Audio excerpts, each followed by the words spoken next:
Welcome to Around the ACL. It's Michelle Thompson here with Trey Ryder and Anthony Ione, and we came off a weekend of cornhole in Virginia Beach that I can't wait to get into, mostly to brag about being right again, which gets old. I mean, I don't know if I can handle any more wins and my hot takes. Okay, time out. Mish wins the cold take again. Jeez. that was a stacked field. You cannot say that Mark Richards and Trey Birchfield weren't on your mind, right, as winning. Come on now. Wasn't that obvious? But before we get into that. Michelle, I'm going to tell you the same thing I tell all these pros that brag about these open wins. Do it when it matters. Do it when the big stakes are on the line. I got to call a national to get any street cred amongst you. I got it. Well, you wait. You just wait. All right, Trey, how was your weekend? Anything exciting besides a lot of cornhole? No. I mean, I finally had a football game that I could watch that I was happy with. So, I mean, I guess that's good. Fine. No. Other than that, it was just mostly had family Christmas photos. So I had to dress up. Oh, yeah. Spray champagne everywhere. So that was fun. Is that actually fun? It seems like fun in theory, but not really in practice. Assuming my wife listens to the show, it was the best time of my life. Got it. Yep. Fair enough. Anthony? In a previous life, I was as high as you can go in the restaurant business waiting tables. So $1,000 bottles of wine, multi-$1,000 bottles of champagne. So that reminded me of the opposite, because you can't open a $1,500 bottle of champagne and the smallest little bit of bubble or content come out of that thing. It's like $10 a drip. So I got really good at opening high-end bottles of champagne for a while. So that would have been a big no back in my day. No spillage allowed. Yeah, my $8 bottle of Andre was. Yeah, you're not worried about it. Just fine. That's awesome. Still tastes great with some OJ in it, though. Yeah. Man, I haven't thrown bags in days. Didn't throw any bags all weekend, Friday, Saturday, Sunday. Just a lot of, Christmas stuff, trees, decoration. So I'm sure I'm going to throw bags sometime this week and it feels like if I go a couple days without throwing, I just take like 2 steps back. Like you gotta stay on it. At least at my level, I'm not good enough to just be able to like stop and then pick it back up. So I'm kind of bummed about that, but I got to get back on the boards. 100%. I agree with you. Remember I was saying I was trying to play more. I was trying to like throw outside my office. Haven't thrown in like 2-3 weeks. And like last Friday, I pulled out a set of bags and I threw 4 bags and I threw a 2 and I went back in my office. I said, Done. I don't do this anymore.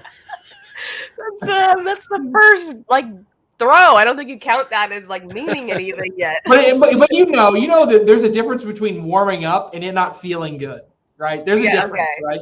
It didn't feel good. It felt like I just learned how to play. It was like, oh no.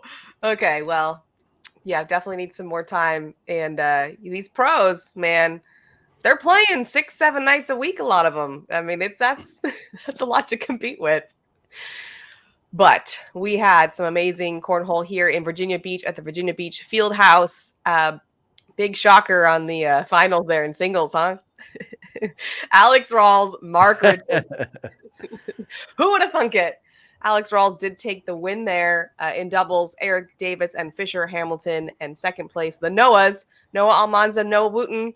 Women's, once again, big shocker, Cheyenne Bubenheim. First win as the Bubenheim. And seniors, Joey McGuffin takes the win. In juniors, Eli Porter. And for our blind draw, Tom Walter and Michael Dinges. So lots of incredible wins there. Some surprising, some not at all surprising. Trey, what are your thoughts? Yeah, I just find it funny that I tweeted this out alluding to it. It was after all this, right? It was the biggest open ever. And like all these different people, like, oh, watch out for this guy, watch out for that guy, right? You have the number 1 player in the world against the number 2 player in the world in the finals.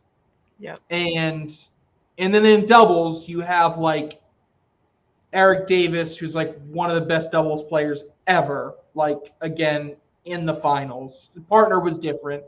Fisher was, obviously he's a rookie there, but then you got no Almanza, no Wooten. Like it to me, it almost reinforces the idea that some of these pros go, I'll hang out a little bit. I'll go to an open. I'll throw a little bit. I did okay. I went, 3-2, 4-2. And then you say, okay, biggest open ever, biggest tune-up for the pro season coming up that you're going to have, biggest stakes of the season so far, and all the top-level pros go, okay, yeah, let's focus a little bit this time. And then sure enough, you see what happens, right? Of the final eight, you had 7 pros, right? The only one being Caden Allen, which, again, I could jump on my soapbox again about Caden Allen, but I'd be beating a dead horse there. But everybody was locked in. We got an opportunity to see some new pros come in. I guess starting on singles, I thought Chris Kingsbury and Berkeley Pear in particular, and Jeremy Frazier saw their draft stock shoot up. Yep. Those guys were absolutely locked in. Cheyenne Bubenheim, right? That's still getting weird to say. I know. Yeah. Not right. I Take a minute. Get used to it. Take a minute. But she only lost to Jeremy Frazier, and in both of those games, she threw quite well. One of them, she had a 10.67, I believe, points per round average. And Cheyenne, everybody knows Cheyenne. She's a bag runner, right? That PPR, unlike some players, when you evaluate how Cheyenne is playing, it is directly correlated to her PPR, right? We can't say the same about Eric Davis. Eric Davis could throw a 9.4, and it could be the best game he's ever played. Yeah. Cheyenne Renner is not going to throw the best game she ever played throwing a 9.4, right? So we look at Cheyenne, and that 10.67 tells you she is right there, and she loses, right?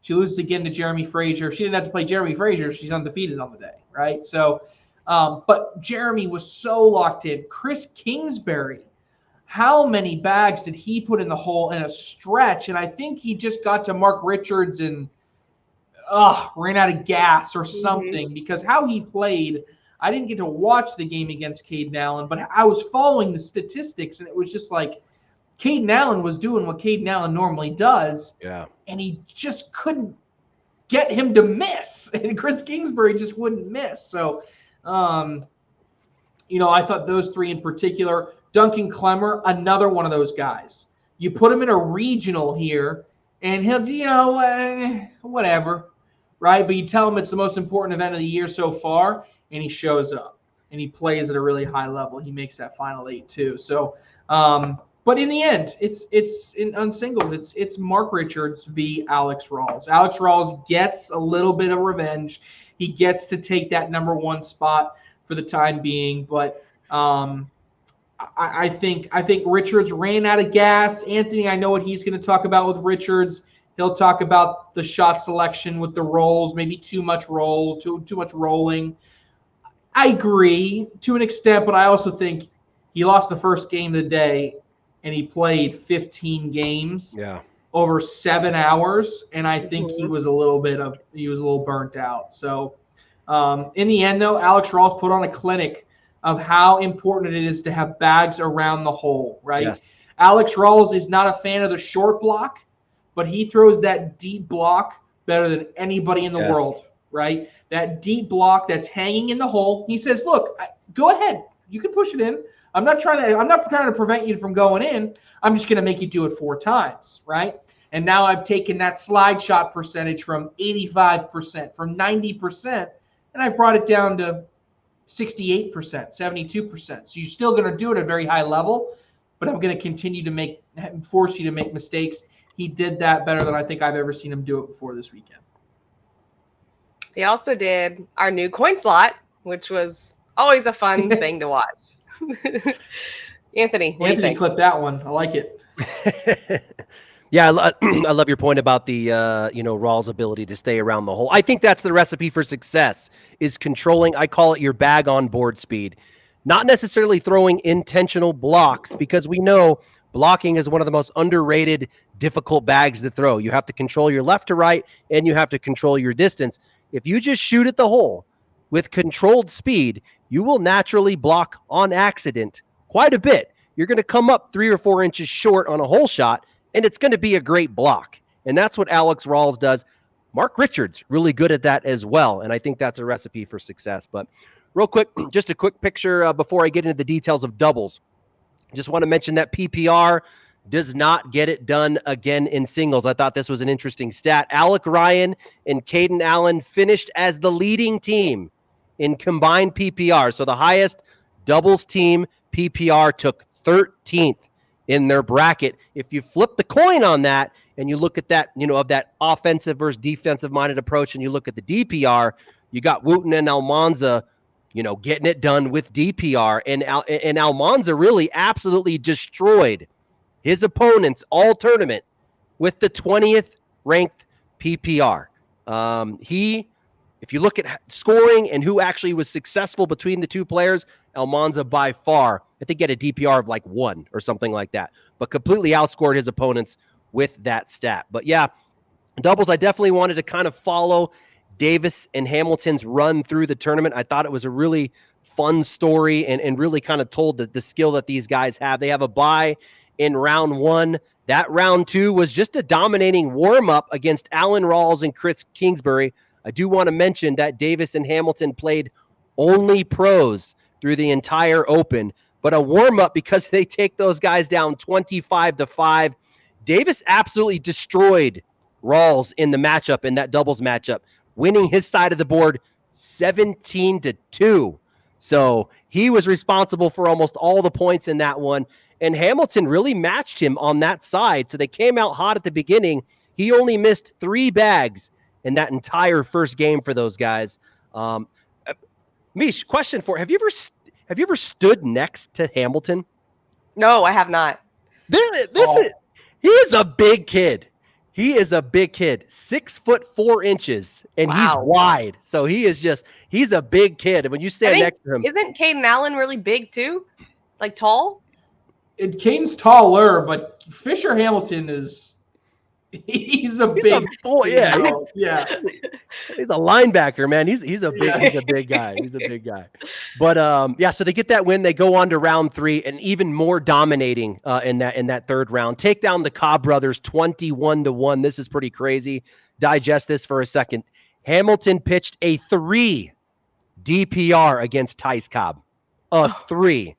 So for those not familiar, the highest average in the league last year in DPR was about a 0.8.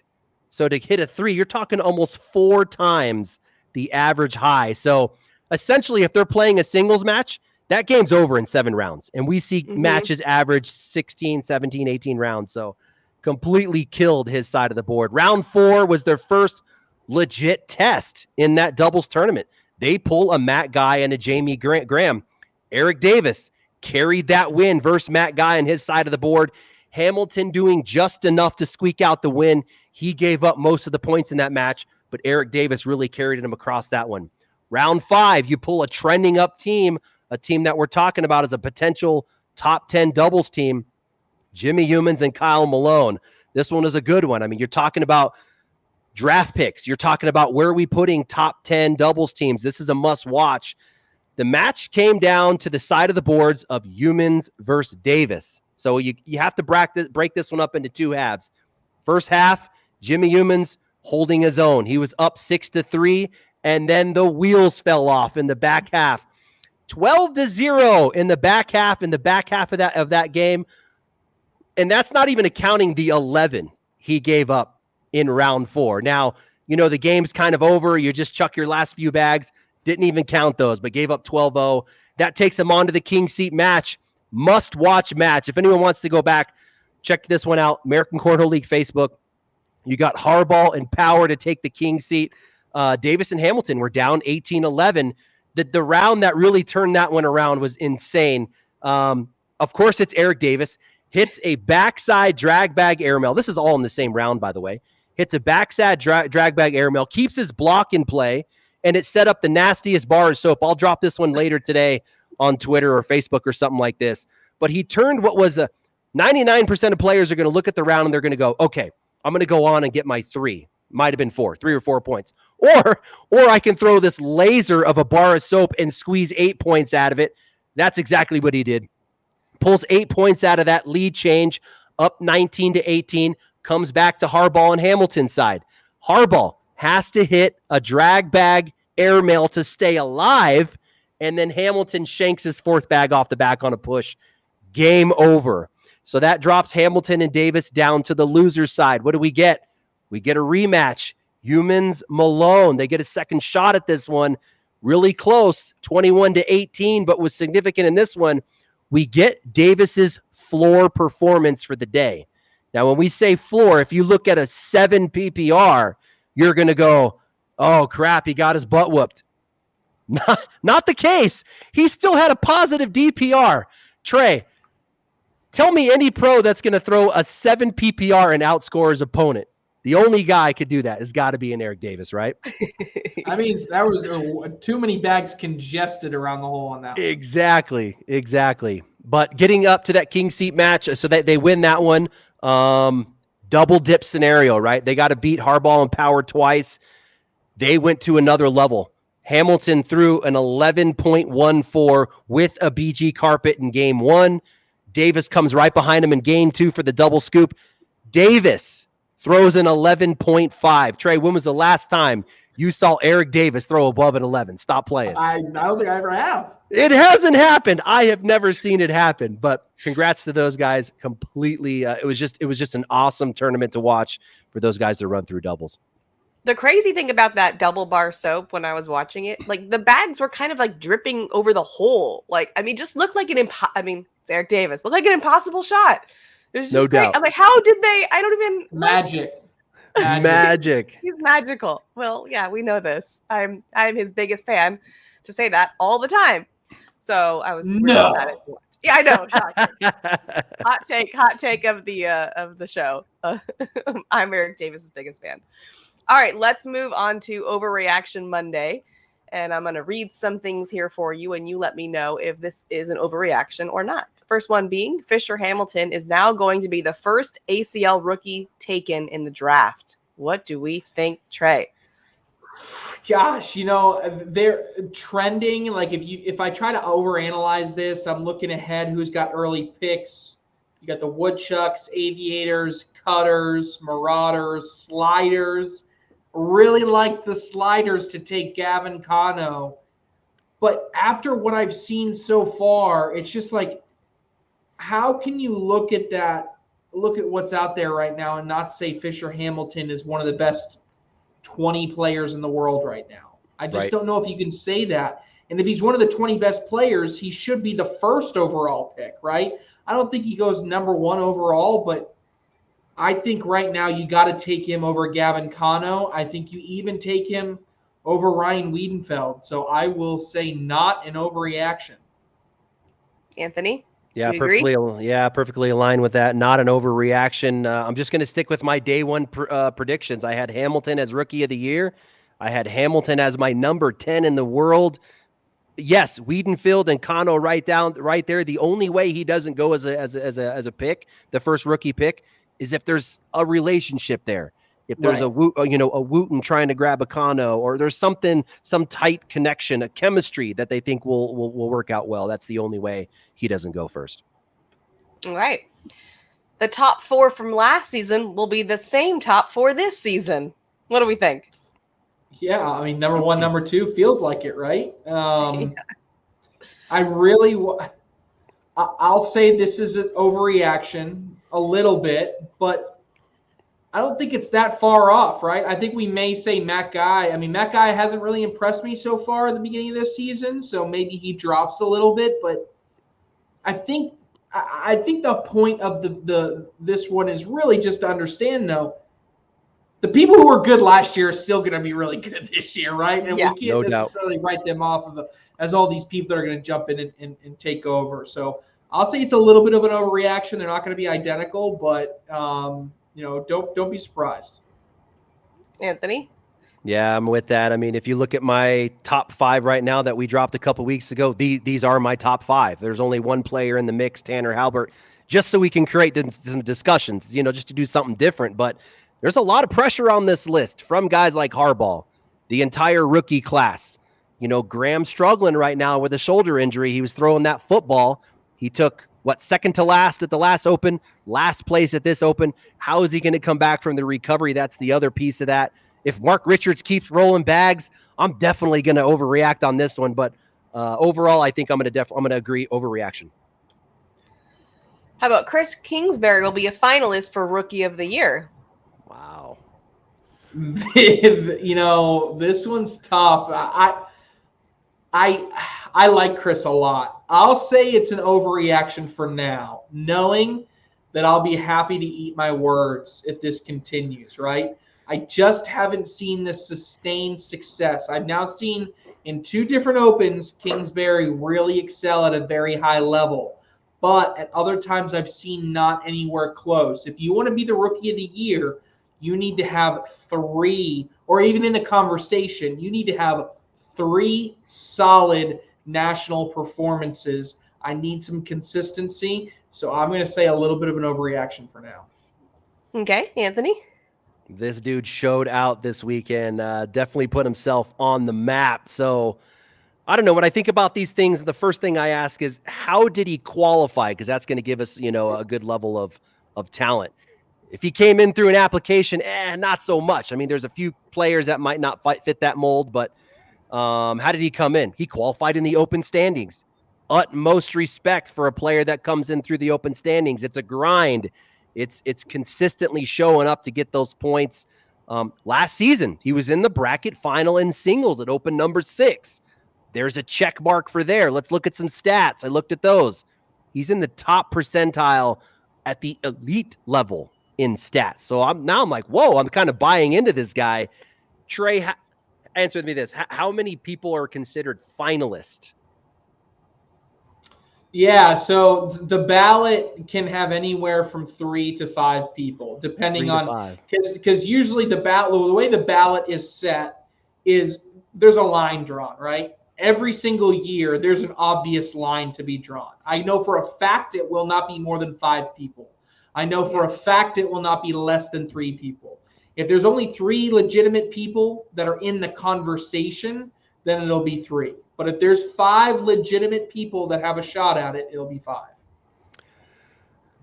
The guy checked all the boxes for me. I'm going to assume we're going 5. I'm going to say not an overreaction. He's going to be a finalist. Okay. Nice. Eric Davis is the best doubles player in the world. You know how I feel about this one, right? Yeah, it's like I've changed my mind like 3 times thinking about this one. Like, is it, I mean, it wasn't too long ago, a year ago, in which Eric Davis won like 4 straight doubles events or something like that with 4 different partners. I think Kyle Malone at times has had that moniker, right? But right now, when I think about a pure doubles player, I'm not sure there's someone that is time and time again executed at such a high level. I will say not an overreaction. Anthony? Yeah, I mean, if we kind of give it some thought right now, coming to mind, a Noah Wooten, who continues to be success with multiple partners. Harbaugh himself, always mixing it up with partners. Blind draws, even. Always successful with just random people. This season alone, it's kind of early, but I definitely want to give him some credit. Alec Ryan. Gosh, he's finishing top 5 in almost every doubles event. I think this Open was the first time he didn't finish in the top 5 in a doubles event, but I'm going to agree with Trey on this one. Not an overreaction. Davis is definitely there. All right, last one. Noah Wooten and Noah Almanza should have been pro doubles partners. The Noahs. What do we think? I'm going to say not an overreaction, and it's nothing against Duncan Klemmer or Hunter Thorne. There's obviously a chemistry there. Something works, right? And I have yet to see that. We still haven't seen Duncan Klemmer and Noah Almanza play together. Right? We just still haven't seen it happen. I don't know. I'll say not an overreaction. I kind of wish I was seeing Wooten Almanza this year. Anthony? I agree. I mean, even for Noah Almanza's sake, it's a hard yes. Like you said, I think the chemistry is tight with Noah. No disrespect to Clemmer, but Wooten's just different right now. They had a chance to throw in the open this weekend. I don't know why we didn't get an Almanza Clemmer. I mean, you're running out of events. It's their first time together going to be at National One. That would just Seems like it. blow my mind. We got Myrtle Beach out there. I would be shocked if we didn't see them play together in Myrtle Beach. So not an overreaction. I would love to see the Noahs. All right. You heard it here. Moving into news around the league. And we had our league. I know. Well, we are too. Let's be honest. We are a bunch of cornhole nerds.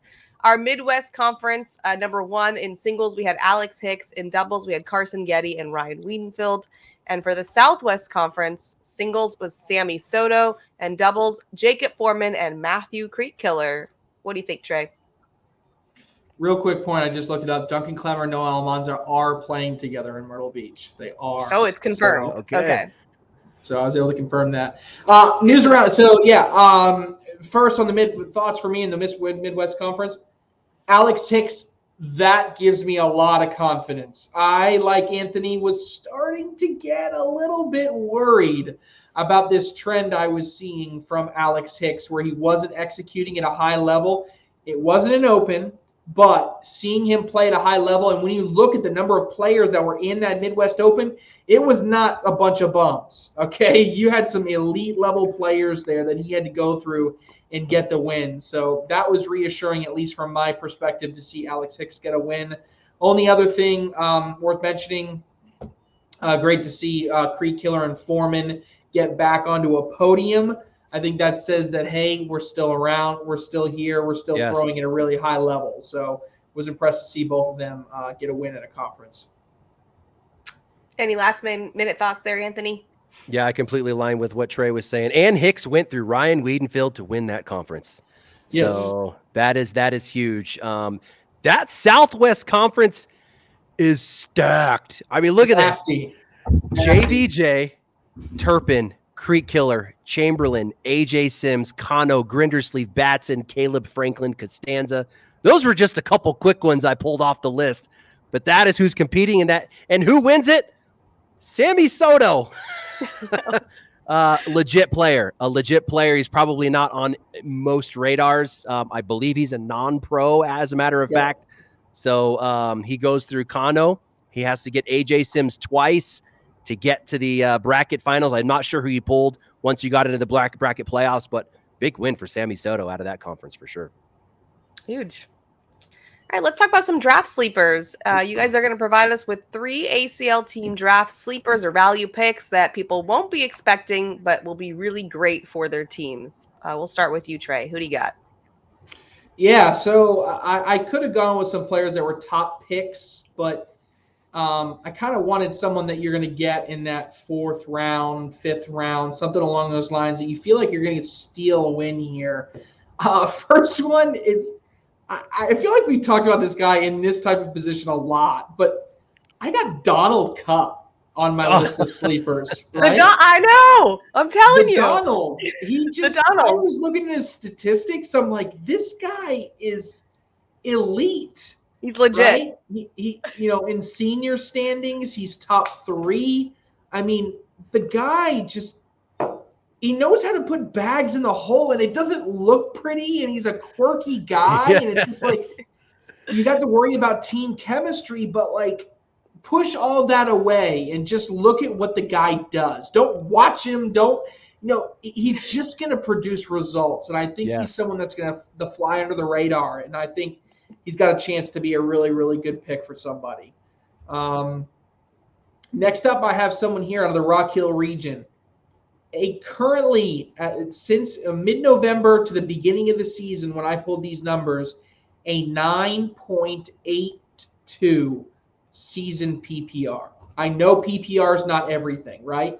But 9.82 for someone that's not a captain, not going to be a first-round pick, probably not going to be a second-round pick, that should be someone that you have your eyes on because that's going to get immediate value to your team, immediate production to your team, putting a lot of bags in the hole. That's Travis Purser. And on the season, let's not gloss over that. On the season. Yes, on the season, not one tournament. Yes. So that means he's having multiple tournaments in which he's throwing above a 10. Yep. That's the only way you're realistically going to sustain that high of a high 9 PPR. Then a last one I did not have on my list until I looked purely at statistics. And what I did was I covered all the names and I only looked at statistics. And this person, and when I got to a stat that I liked, I said, okay, who's that? Someone a 9.68 points per round average. Okay. Again, not saying they're going to be a first or a second round pick. But when you look at the rest of the names that are at a 9.6 level, almost every 9.68 level, every other person I looked at was like, okay, yep. Okay, yep. Okay, yep. I got it. Like I knew who they were. This person stuck out. Jeremiah Hector. Someone that I did not have on my list at all. Oh, did I steal all of Anthony's? This is great. You stole all my sleepers, man. So this guy just jumped off the page for me. I was like, this is something that I didn't anticipate. And so I think the captains that sometimes can push out names in order to kind of look at some producers as far as PPR goes are going to be impressive. So Hector, and I got a half a one that I want to give here. We talked about this person all the time. She is a great player, but something is different over what I just saw this past weekend and even some results in the past month, and that's Miranda Coy. You and I we've always talked a lot about Miranda Coy. She beat Brett Guy pretty good this weekend. She made it pretty far in her bracket. Again, not someone that you're thinking first or second round, but there's more. I think Miranda Coy has a chance to produce as a member of a team, not just on the women's side. She really has an opportunity to play at a high level. Anthony, you got anything left, or is that just it? That's the list. Man, so people out there, we have 300 people to choose from. And we picked 2 of the same 3. So clearly they are sleepers. Clearly they are sleepers. I'll just start with the first 2 that we overlapped. Jeremiah Hector, just to back up some of what you were saying, in addition to what you were talking about in PPR and DPR, this guy's grinding. He's in the top 3% of the most played regionals, conferences, and nationals. I think that is a check the box if you're not only a top player statistically, but you're out there constantly playing. That is a huge mark for me. Just to kind of back some of your DPR and PPR stats, out of those 300 potential draft pool people, he's 19th in DPR and 6th in PPR. So statistically, he's up there. He's definitely on my radar. Let me go down to Donald Cup. I also agreed with the Donald Cup pick. I was curious, Trey. I went back to last season and said, where did Donald Cup get picked in the draft last season? Because I do think he's an underrated player. Mish, just a guess, like in the 50s and the 60s and the 120s, like where would you think Donald Cup was picked out of the whole pool of players? I think like the hundreds, like deep. He was picked 181st. Donald Cup. What? Yes. I couldn't believe it either. I was like, what? He was still there. 81st? That's you talk a about a steal. value pick. You talk about a value pick. 181. Capital V value. Completely agree with you, Trey. The dude fills up the hole. You got to take away the unique technique. I'll say it nicely. It's not pretty, but the guy fills up the hole. I think he would be a good sleeper pick. The one we didn't overlap with, this is a rookie pro this season. He had a strong finish at open number 1. He took 5th in doubles. He's a high PPR and DPR guy. I love when I see both, so it's a win-win. As a matter of fact, if you look at both PPR and DPR, in both categories, he's better than these players. He's better than Justin Burton Jr. in both categories, Ryan Smith in both categories, Lucas Jr., Dave Sutton, and the list goes on. That was just a few I grabbed. I think he's a second or third round talent. If he's still available in 7 through 9, a huge pickup out of Georgia. I've got Byron Sisson. Are you familiar with this guy at all, Trey? So a little bit, and part of the reason I picked Jeremiah Hector is because Hector and Sisson play in the same regionals, and Hector has been beating Sisson. Okay. Interesting. Yeah. So you've got the Georgia Sliders out there. Hey, you've got 2 Georgia players on the sleeper list that just came out, and you've got Wooten, Clemmer, Yaklin. They've got that pick. So the hard part, I think, is going as a captain. How long do we sit on these picks before we let them go another round? Do we let them go another round? And you can't get too risky and miss your chance. So the hard part's going to be, when do you grab them? Yes, all of us that play fantasy football know that real reality very well, as serious as that is. All right, let's talk about our pro team schedule release. We've got some details here for you. I'm going to hand it over to you, Trey, to let everyone know what's going on with that. Gotcha. So yeah, it's team schedule is really, what do we have this year? We have an opportunity for every team to play on a broadcast. So we know now the 8 team matchups that are going to be playing on a broadcast. We know all of these, right? So the first, and these are not necessarily in order, but these are teams that will go head to head on CBS Sports Network throughout this season. Okay. First, we have the Michigan Marauders against the California Slingers. So Michigan, so we got the team of, and I think I got all these teams kind of pulled up here. So if we go, the Michigan Marauders that we have right here, they're going to take on the Cali Slingers. So we got Michigan there. We got Cali right there. So again, we're waiting to see exactly how the team lineups come together. But in the end, we'll have Michigan versus Cali. Next up, we will have the Missouri Maze. The Missouri Maze, led by Ryan Windsor, Isidro Herrera, and John Fuentes. They're going to be taking on the Carolina Coasters. So it's a tough draw maybe on TV for the Missouri Maze, but the Carolina Coasters, Jamie Graham, Eric Davis, and Trevor Brooks going to be leading that team. They're going up against the Missouri Maze. Next up, we have the Las Vegas High Rollers, led by Tanner Halbert, Cody Henderson, and Hunter Thorne. They're going to be taking on the Devin Harbaugh-led Pennsylvania Ringers. Here. So another team that's going to be tough to beat here. But we'll have the Ringers versus the High Rollers. Next up, we will have the Arizona Burn. The Arizona Burn. They're going to be taking on the New England Woodchucks. So this is talk about difference in style there. It's like everybody that can roll a bag and anybody that wants to stay as far away from a roll bag as possible. Yep. Then we have the Florida Freeze. The Florida Freeze, led by Alex Rawls, who just won the Open. They are going to be taking on the Colorado Timber. So there you go, Anthony. Your Colorado Timber are going to have to take on the Florida Freeze. Tough first draw right there to take on the Florida Freeze, but something tells me they'll be up to the task. Next up, we have the Kentucky Colonels. The Kentucky Colonels, led by Matt Guy, Damon Dennis, and Jim Glasscock, going to be taking on the Virginia Cutters. So the Virginia Cutters, which my graphic is missing. So, but that one's led by Justin Stranger, James Washington, and Leston Allen. So the Colonels versus the Cutters.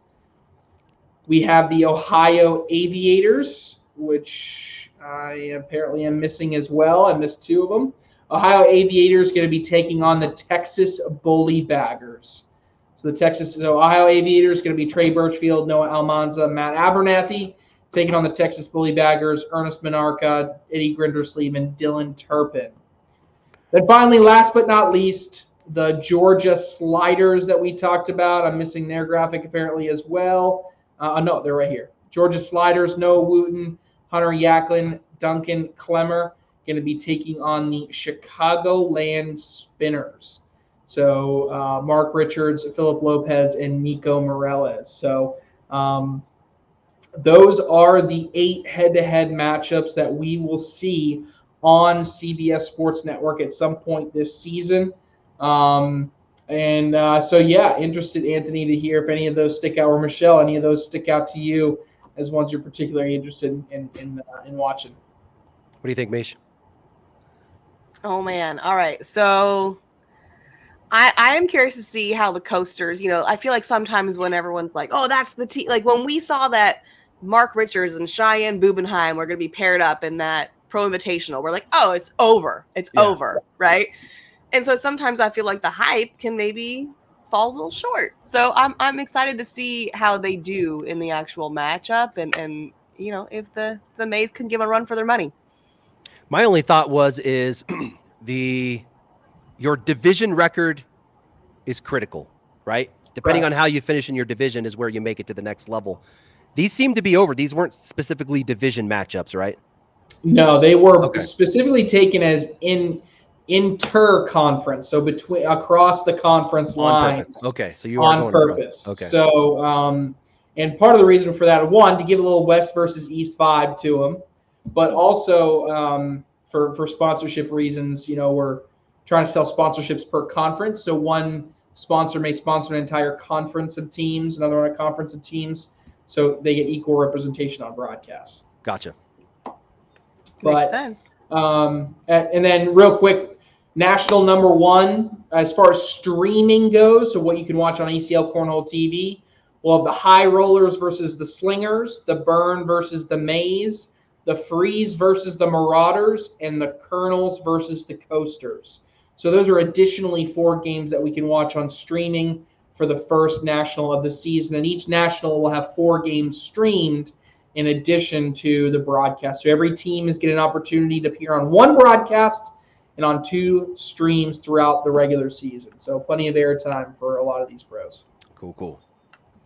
That'll be awesome. All right, Trey, you ready for your game? Yes, my favorite game. Your favorite game. Yeah.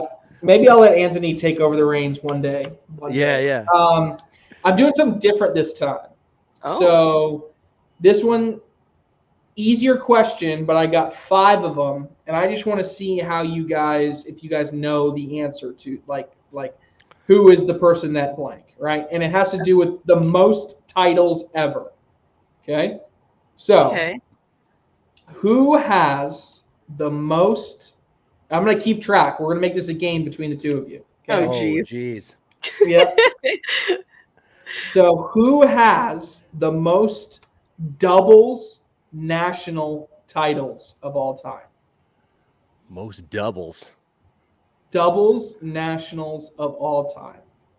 Anthony, you go first on this one. So you're posing it as if it has to be one person, because right away, Jamie Graham, Matt Guy comes to mind. But you're saying it has to be one person. So yeah, that makes it a little bit more difficult. You'll alternate who goes first. So if you want to cheat and listen to the other person, you have to alternate to do that. I'm gonna go with Matt Guy. Okay. Oh, perfect. I was gonna go with Jamie Graham. So Michelle is going Jamie Graham. The answer is Matt Guy with 6. Where's Jamie at? 6. Is Jamie close? Jamie, I believe, is at 5. Oh yeah, so it had to be close. Had to be right there. Sorry, he's at 4. He's at 4. Okay. Okay. All right. Who has the most singles nationals of all time? And Michelle, you're up first this time. Singles nationals of all time. I guess I'm going to go Jamie Graham again. Michelle goes Jamie Graham. Anthony? So I have to go Jamie Graham again because I think they're tied or close to tied. And if Matt has the favor in doubles, then Jamie must be picking it up in singles. So I'm going to go with Jamie Graham. You're both wrong. It is Matt Guy again. Matt Guy again? Matt Guy again. Jamie Graham, you're letting me down. Yeah. So Matt Guy has 5 singles national wins, which is crazy. Crazy number. Okay. You're going to get a point for each. Oh, geez. Okay.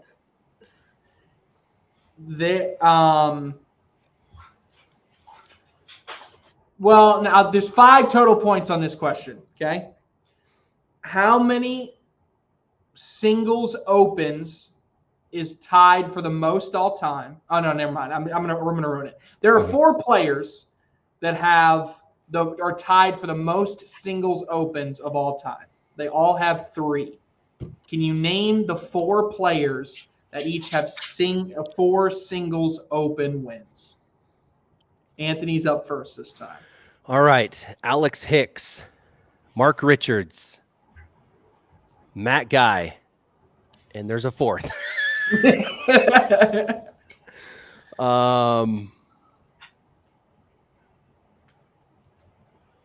Just opens, right? Just open singles. And women's alone doesn't count, right? Women's alone does not count. Man.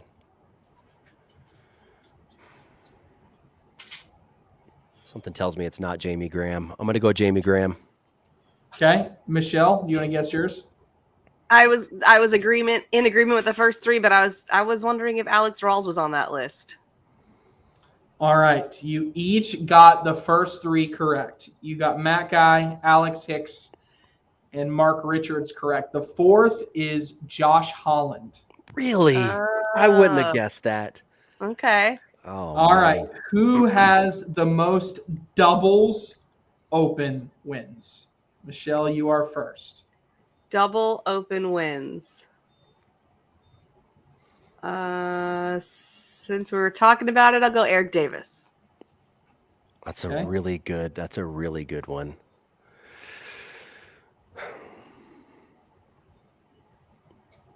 All right, I'm going to go kind of crazy, not expected. I'm going to go Ryan Windsor.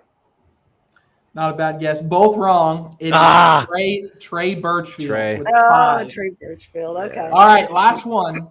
Since the formation of a round-limited format in 2020, there has been 1 player who has won a singles round-limited format tournament in 2020, 2021, and 2022. In 2021 and 2022, it was the Shootout Series. The year before that, it was the Pro Invitational Qualifier. Only 1 player has won a round-limited format all 3 years. Who is it? Wait, what year? Who's up? Won the whole 2020? Or just won one? Tournament. A shootout. Okay. Only 1 player has won 3. Who's up first this time? I think it was Anthony, because I said Eric Davis. Yeah, Anthony.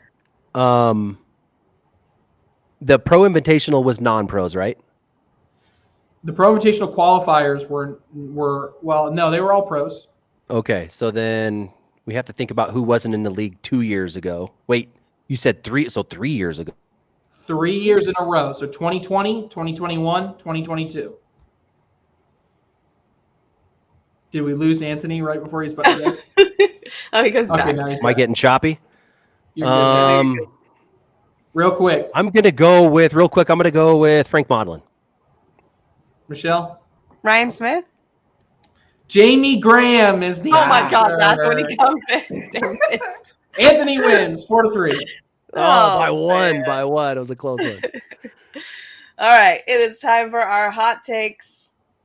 Which direction you going here, Trey? Yeah, I'm going to stick with one of the overreactions. I'll say Fisher Hamilton, first rookie off the board in the draft. Anthony? I'm going to go with a Myrtle Beach one. I feel like Bella is about to pop off. I feel like her numbers are looking really good. I'm going to say Isabella Soprenit wins one of the women's singles event in Myrtle Beach. You've got open shootouts, something. She's going to win it. All right. And I'm going to go that Donald Cupp gets taken in the, let's say, 3rd round. I think we put some light on him. Someone's going to take him. Oh, my gosh. You went hot. I'm proud of you. You guys say all my takes are cold. There you go. the Donalds. Get them while it's hot. All right. That's all we got time for today. We'll see you guys all next time.